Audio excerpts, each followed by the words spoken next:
कमल कुमारी उदयभानच्या ताब्यात आहे. काय? आता जर रायगडावर शुभाला सांग तुझी आई दुःखी आहे. जर तू रायगडावर भोजनासाठी बसला असलास तर हात धुवायला राजगडावर ये म्हणाव. ठीक आहे माता, पण हेच म्हणायचं आहे का? हो हो.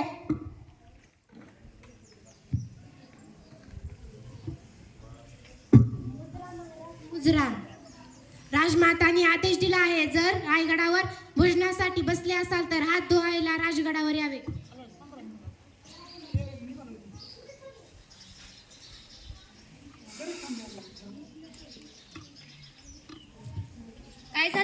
काय झालं मासाहेब, एवढं ताबडतोब का बोलवलं? तो हिरवा ध्वज फडकत असलेला तो गड मला पाहिजे शिवबा.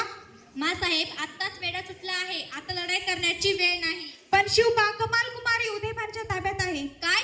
अष्टमीच्या रात्री तो गड तुम्हाला जिंकून देतो मासाहेब.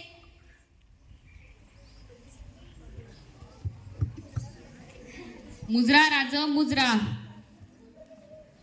राज आणि मासाहेब दोघांनी रायबाला आशीर्वाद देण्यासाठी लग्नाला यायचं. काय झालं राजे, तुम्ही शांत का? मासाहेब, राजेंना काय झाले? आम्ही आताच मासाहेबांना वचन दिले आहे की अष्टमीच्या रात्री कोणाला किल्ला जिंकून देऊ. राजा लढायला जाणार आणि आम्ही वरबाप म्हणून लग्नात मिरवणार, हे शूर मराठ्यांना शोभून दिसत नाही. आधी लगन कोंढाण्याचं, मग माझ्या रायबाचं. शिवबा, नेतृत्व द्यावं तानाला, कोढाणा किल्ला घ्यायला. हो मासाहेब.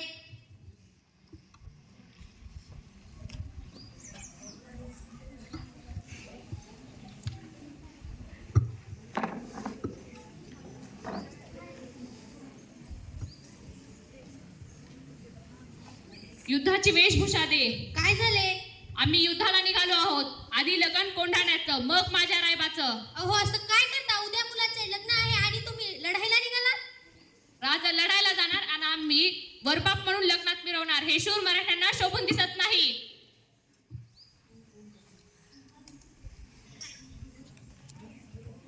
अपशकुन झाले, तुम्ही लढाईला जाऊ नका, थांबा.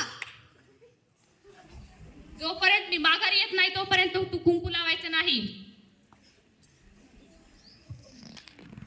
कमल कुमारी को हमारे सामने हाजिर किया जाए.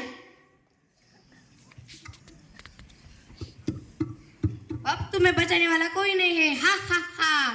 ए हिजड्या, सोड तिला, मी वाचवायला आलोय तिला.